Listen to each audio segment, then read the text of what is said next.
know if anyone else does this, but do you ever think? Do you ever think about the things that you're fighting? It's just a really completely weird thing. I was just sitting here and I was just about to start recording, and I was kind of looking at the undead Reaver here, and I was thinking, what a poor fella.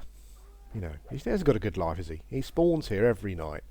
Some big thing that looks probably more monstrous than him comes along and whacks him around the head. He feels compelled to fight it. He's got no choice. There's just something in him. You know, he's terrible vision. He's got one eye. Everything looks a bit odd. You know, you can see this mace swinging towards him, but he's not quite sure what direction he's coming from. His flesh is falling off, and the sun comes up. He goes home. Bloody hell! You know, goes home to the undead wife, I suppose. And he had a tough day, dear. Yeah. Same old. Some great big lump was whacking me with a mace. I don't know where that came from, but I was just sitting here thinking to myself, weirdly, that what a life being an undead Reaver. Anyway, I don't have welcome to the channel anyway, guys. Hello. I can't even. You know what? I've completely forgot what my intro is even. Hello, guys. Welcome to the channel. I can't even remember. I remember it for the next video. That's just kind of completely threw me there. I don't have much new today. From a content point of view to show you. Yesterday, I don't know if I said yesterday, but I've been off for a couple of days, off work for a couple of days. Just because, just time off, really. Not sick or anything. I've just got two days where I'm not working. So and then yesterday, this is Friday, by the way. Yesterday was Thursday. It's almost real time. So Thursday I kind of mucked about in charge pretty much most of the day. You saw the nightmare I had in High Hold Pass. I kind of moved from there and I ended up at level 21 and a half or something, so I kind of did alright yesterday. I kind of gained figuratively, numbers on the board. I kind of gained 2 levels, even though I was almost level 20 when I started yesterday. So that went quite well, and I didn't really have any. What normally happens when I play Everquest, I log in. And I kind of get these pangs. Whatever class, if it's a class that I like, so I'm kind of playing Enchanter and Shaman at the moment. Like if I'm logged in as Mugwort at the moment, and if I see an Enchanter run by with an illusion up, or looking pretty funky, I think to myself, I'm going to log my Enchanter in now, don't I? When I thought I was dead set on playing my Shaman. I didn't get any of that yesterday. It was all pretty cool. But this morning I've kind of been missing the shamanism. I've missed being shamanistic cool. So I've kind of logged in Mugwort really, and and it's a tough one at the moment. I've kind of got similar sort of issues that I had before, really, but to a lesser degree. I've kind of got 2 classes that I really enjoy playing, but I understand it realistically. I'm not going to be able to kind of play both of them. Let's just zoom into Bertie, the undead Reaver again. He's single, this one, Bertie. He doesn't have a wife. He just goes home. Probably plays EverQuest. Maybe maybe there's a version of EverQuest where he comes from, where he runs around and there's an undead ogre who he enjoys smacking. Maybe that's how it works for him. But so I'm kind of so I'm kind of just, again, I'm just kind of casually mucking about with both classes at the moment. And I kind of, this morning I woke up and I thought to myself, well, I've got some chores to do. Did those. My plan was to get back onto the Enchanter again and do some stuff, but as I said, I was kind of missing the whole Shaman thing, so I've logged in the Shaman to do some stuff. And I'm really enjoying it. As I say, it's difficult when you've got 2 classes you really enjoy playing. But I think, as I said yesterday, I'm sort of, as long as I've got something that's capable of going to Velius, when Velius comes out, I'll be happy. I'll be happy with that. No problem. So I'll just carry on as I'm going. Bringing you some footage. I'm kind of getting up to that point now where what I'm planning to do with my Enchanter essentially is, ouch, that hurt. Holy smokes. What I'm planning on doing with my Enchanter essentially, that hurt as well, is head off to a dungeon soon. And probably the same with Mugwort as well. I've kind of decided that my first dungeon stop is going to be Mistmore, I think, probably. That looks like a pretty decent dungeon to head along to at sort of early 20s. I'm sure I mentioned it yesterday, but I do want to go to a place where if I get there and I can't get in a group, or there's no one there essentially because of the time that I'm playing, then I can kind of at least do something. Even if it's a small amount of progress, make a small amount of progress if that's at all possible. I need to have a backup plan, because I don't want to travel to Mistmore and then find myself stuck. I guess the thing is to have your two characters in different places. So if I log in and I'm at Mistmore and there's just nothing going on, or I'm kind of struggling to do stuff, I can log the other character in. That might be the way to do it.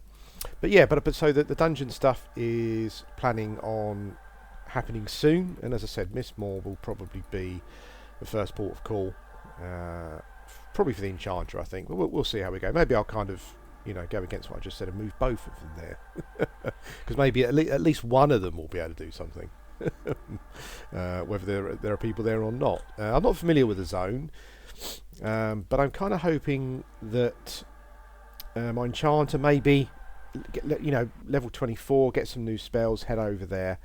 I'm kind of hoping that maybe he can do something there on his own if he absolutely has to. But we'll see how we go. I don't know if I kind of explained yesterday how my time is going with regards to playing, but I'm sure I did mention yesterday. Yeah, I kind of, most of my gameplay. Well, it's a weird thing really. A lot of my gameplay. Sometimes I have days off during the week from work, so that's kind of when I play. But there just aren't many people around at those times. What's the time? Just wondering if the undead reavers are going to despawn in a minute.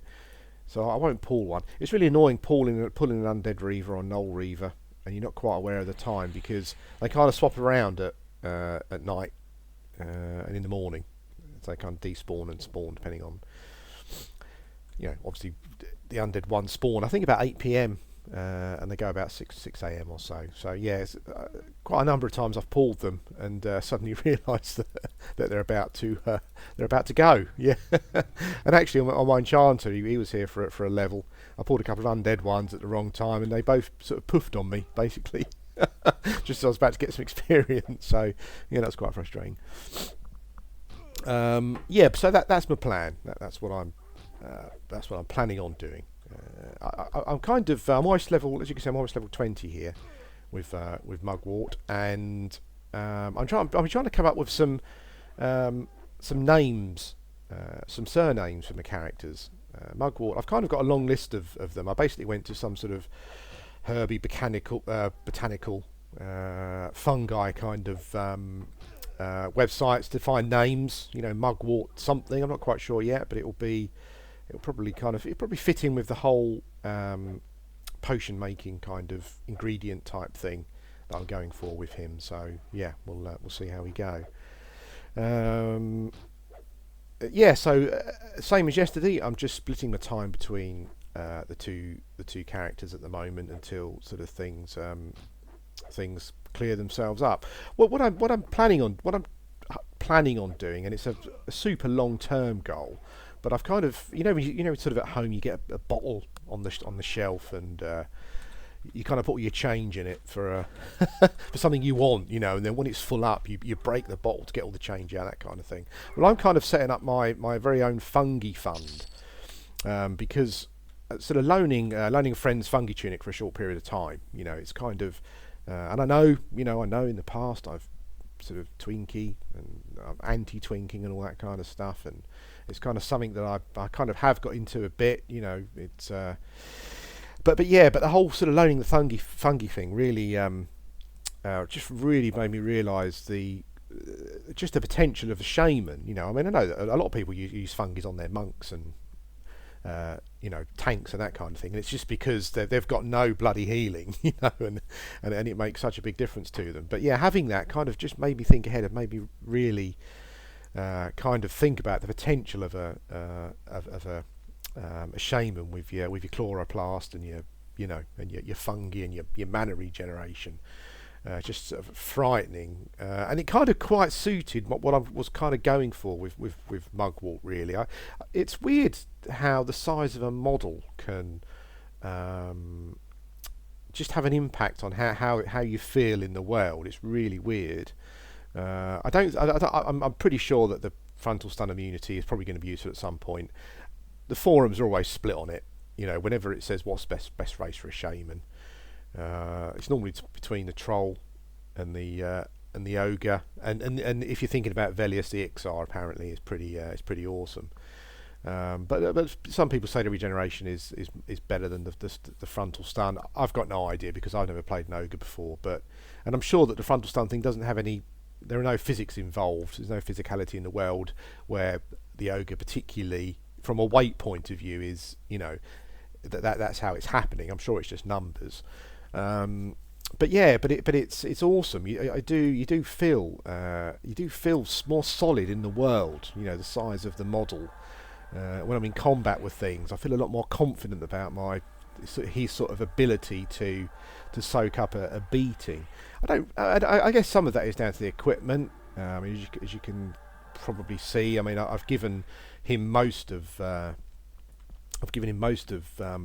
Bugrot's equipment essentially. So he's certainly not super twinked at all, but he's certainly a lot more twinked than sort of Bugrot was at this stage, I would say, because Bugrot didn't have any of the totemic armour.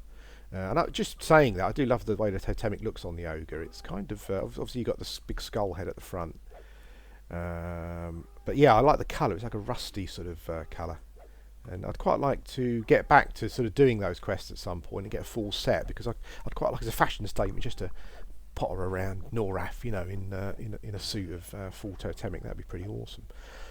As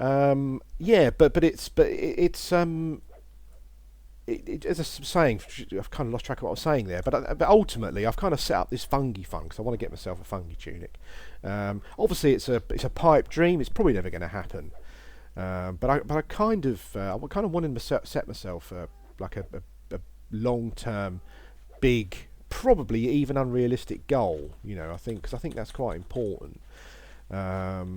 And so kind of Mugwort back at Ogok in his little cave. He's got a little bottle next to him that he's basically going to be putting his coinage into and saving up. At the moment, I've kind of got some items spread about on various characters that I can probably sell and raise a few grand. I've got a couple of grand also put by. So it's kind of like the real beginnings of a fund, really, and we've got a long way to go. But yeah, I'm kind of even though I kind of don't think it's ever going to happen, I'm quite excited about just the fact trying to pull all this money together onto him, and then any extra bits I get, just kind of keep sort of putting it in the bank and seeing that go up. Yeah, because I was kind of as I said before, I've kind of been a bit anti-twinking, because I think it I think it can kind of, what's the word I'm looking for? I think it can trivialise the content, but I think it gets to a point where the content is so tough, particularly if you're doing stuff on your own, that it's tough anyway. And just using the fungi really made me kind of realise the potential of the shaman with a tunic, particularly also partly because of the model, because I really enjoy playing him, the weight, how he feels within the world. And he kind of feels a bit, I'm sure he's no different from playing any other class, any other race really, but he does feel a bit like a tank. So that's something I've got going. And I'll keep you up to date on how that's going, how much I've got. I don't know how much I've got towards it at the moment. I need to check, but I'll kind of every now and again I'll give you an update how the fungi fund is going, and maybe one day I'll have one of my very own. That'll be something to something to look forward to, and quite frightening also when it does kind of make you think, wow, that in comparison, that in conjunction with kind of Cannibalize and some other spells, going to be like amazing. Absolutely amazing kind of mana regeneration, capabilities. Pretty awesome. Anyway, so that's that. So we've got the fungi fund. I've kind of spoke a bit about what I'm doing today. The only other thing I was going to mention in this video is that I watched a particular YouTube channel had an interview with Brad McQuaid. Must have happened yesterday, I think, probably, because I woke up this morning. and the video was in the subscriptions box. And it was interesting, sort of listening to him talking. I mean, it's interesting listening to some of the EverQuest stuff, some of the stories, but also about sort of Pantheon as well. Because I'm a massive cynic with regards to MMOs. I'm kind of jaded essentially, except for EverQuest. I've got about 3 or 4 different ones installed on my PC, and I'll kind of log into them every now and again.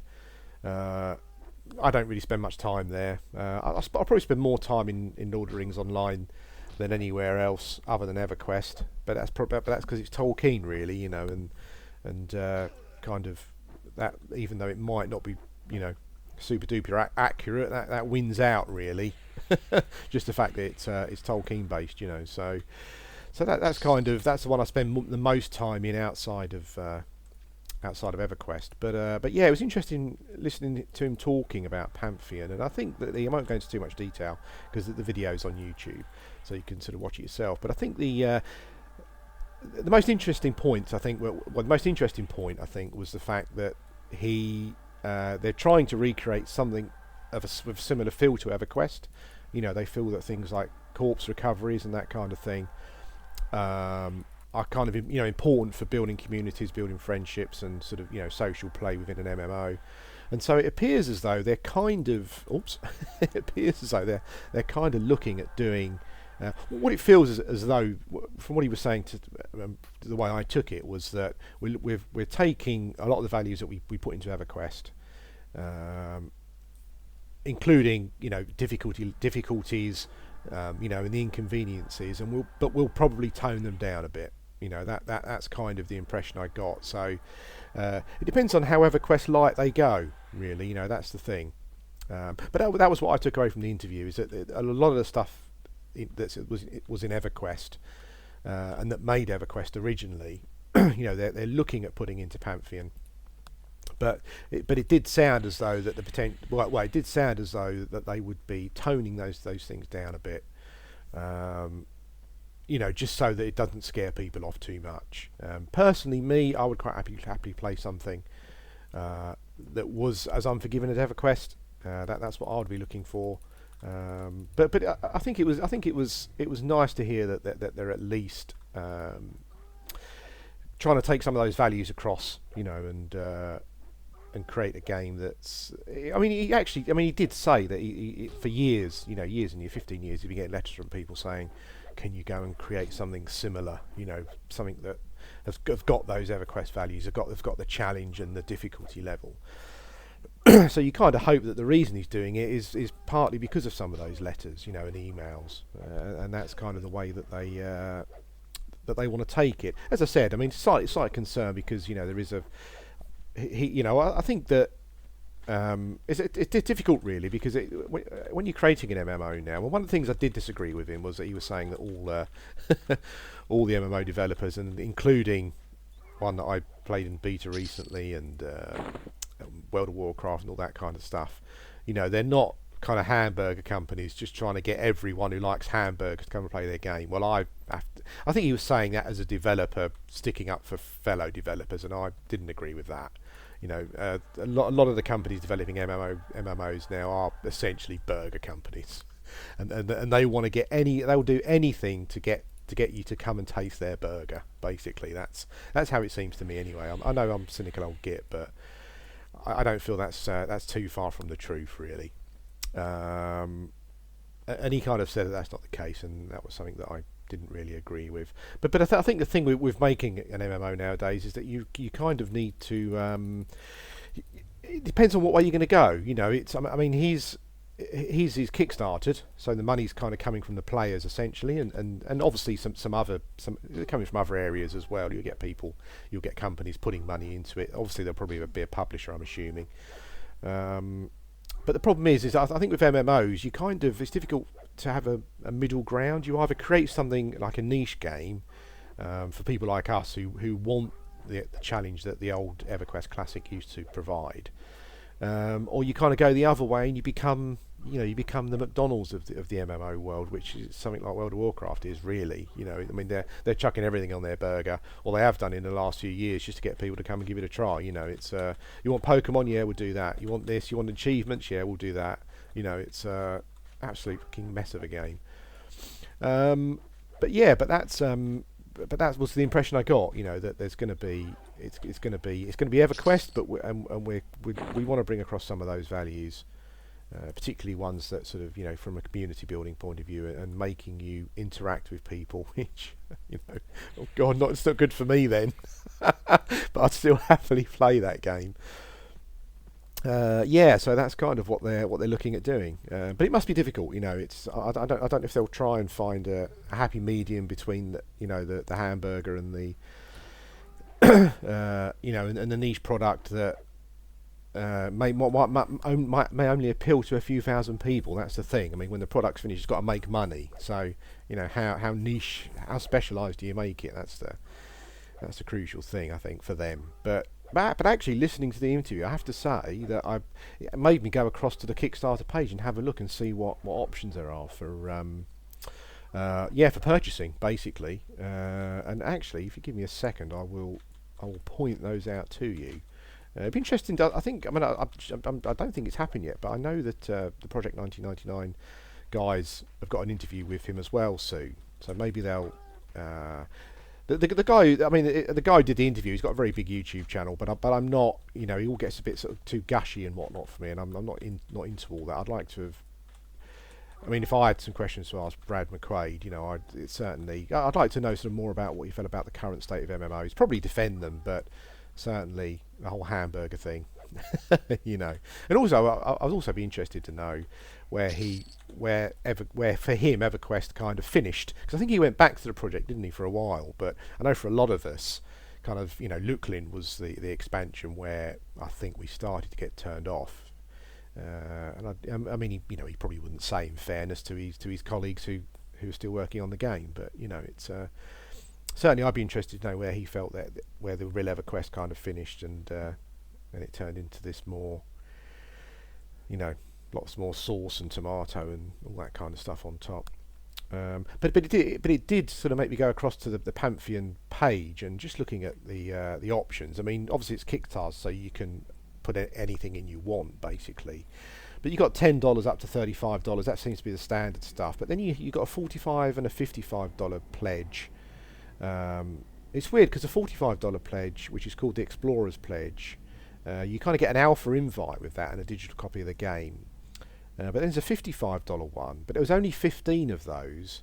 That's weird because each pledge has got a limited amount. Some of them have got thousands. The Traveller's Pledge only had 15. But for some reason that seems less than the $45 one. So the Explorer's Pledge, I'm not quite sure what's happening there. On the Traveller's Pledge, which is more expensive, it doesn't say you get an alpha invite, so I don't quite know what's going on there. But then you've got a few other ones. The $60 one, alpha invite. If I was going to pledge something, it would probably be one where I could get invited into the alpha, essentially. So the $60 one may be the one that I would go for. But it goes on and on and on, and there's a $10,000 one, the Ascendant's Pledge, where they will basically invite you. It's $10,000.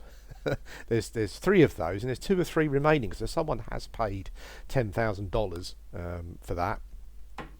Still 2 of those left if you're feeling flush, but they will actually fly you to wherever they are, and you during the development process, and you would design a dungeon or a raid with the development team, which sounds awesome. Sadly, you know, with these things, I do find quite annoying. You know, the little star that says we'll only pay for flights within the continental United States, so anyone outside of there is kind of screwed, essentially. But there's a few of those. There's a $3,000 one. A few of the higher ones, you kind of get to name things and design things in the game, assuming that the the developers are sort of happy with that. But I have to say that one of the things that I'm mightily impressed with looking at the game is I just kind of clicked on. It's got little updates here of newest updates for the game. And I clicked on the ogre. It just says the ogre. And I clicked on it, and I'm assuming there's going to be an ogre race, which I'm really into at the moment. And it's got a little description. It says brutal behemoths. Oh wow! The origin world was Grundark, because I think the way the game's working is there's different shards, so you can visit different. I think realities of the same world. So I'm guessing that's what an origin world is. So Grundark, current homeland, Icehammer Steppes, and their Pantheon is the Shattered Maul. Their language is Grun. Ogres are a nomadic race of barbarian behemoths, nearly twice the size of a man. Well, I'm all for that, I have to say. And as I said, I'm a real cynical bastard. But the interview that I saw, which was I enjoyed listening to Brad talking, shall we say, in the interview. But it was really interesting. It's and coming to the page here and reading a bit about the stuff. I mean, you've also got, what else have we got? We've got a bit about the humans. We've got the humans. What are the humans? Humans, resourceful explorers, current homeland, King's Reach. Already I don't like the humans. I'm clicking away from that. All that King's whatever or malarkey. We go to the dwarves though. Dwarves sound awesome. I love that each race has got it's a symbol, and the dwarf one's awesome. It's like two arms joined together, and one's holding a hammer and the other one's holding a pickaxe. And yeah, again, origin world Strontia. Oh wow, I love that. Current homeland Strontian Mountains. Pantheon, the Holy Strata. Language Stront. Yeah, that sounds awesome. So between between the interview and going and just looking at the Kickstarter page, I'm kind of, I've only ever kickstarted one game before, but I'm kind of thinking to myself, you know what, I might actually do this one, and I might do one also to get into the alpha. It'd be interesting, It's but I have to say that out of all the MMOs that are coming out and that have sort of come previously in the last few years, this is the one I'm kind of looking at and thinking, I'm kind of more excited for this than any other one. So yeah, it'd be interesting to see how it goes. The only slight concern I've got with pledging and going into the alpha is what tends to happen is that all of the big websites kind of, essentially go around kissing massive arse to get early coverage of games. And I think that's a bit unfair on the smaller channels like myself, really, because the people watching my videos are probably more interested in Pantheon than probably anyone else, really, watching any of the other channels. But that's the only thing I'm not too keen on with how YouTube works, is that, the bigger channels can kind of cover the game earlier, and give information out and stuff that it would probably be quite nice for, smaller channels like myself who would be interested in the game to have a sort of a fair crack at doing as well. So by the time that someone like myself can cover the game, maybe not even in beta, I don't know. You'll get to a point where there's so much information out there on the bigger channels that it's that's the one thing that annoys me about YouTube. I've never been the one to sort of seek. I'm almost a level, so you can assume you get to level 20. I'm quite looking forward to level 20 because I think I'll get a bit of I think a damage cap comes off, so I'll be doing a bit more damage. But yeah, it's one of the things that annoys me about YouTube. I've never been one for saying please subscribe and all that sort of stuff, but I do find it annoying that you've got a channel dedicated to a game and you're really, really interested in that game, but you kind of can't really put any coverage of it until everyone else has done it. All the bigger channels have kind of had their slice of the pie, and I do find that quite annoying. Obviously I understand the economics of it, where the bigger channels will obviously, sorry, my cat's being a bit of a pain in the arse. Come here, cat. Where economically for those companies, those developers and publishers, giving the bigger channels exclusivity to the game makes sense to them. That does disappoint me that bit. It'd be nice to be able to go into a game and be able to put footage up reasonably. Obviously, alpha is going to be in a bit of a flux still with things changing, so I can understand that, but certainly in beta, when things, beta generally used to me when I worked in the industry, it meant sort of the game was feature rich. All the features are in there. It was a matter of polishing them up. I don't think it means that anymore, particularly not when it comes to sort of Kickstarters. But there we go, ding, level 20. I've got a load of rawhide stuff to sell. But yeah, so that was the whole Pantheon thing. I have to say that as I said, I'm kind of repeating myself now, but just from the interview and looking at the website, very interested in it. It'd be interesting to see if the P99 guys come up with better questions, essentially, and get better information. But there we go. Look, 40 damage already. Woohoo! So immediately, one level. I've gone up one level, and my DPS has has increased by a fair amount. That's pretty awesome.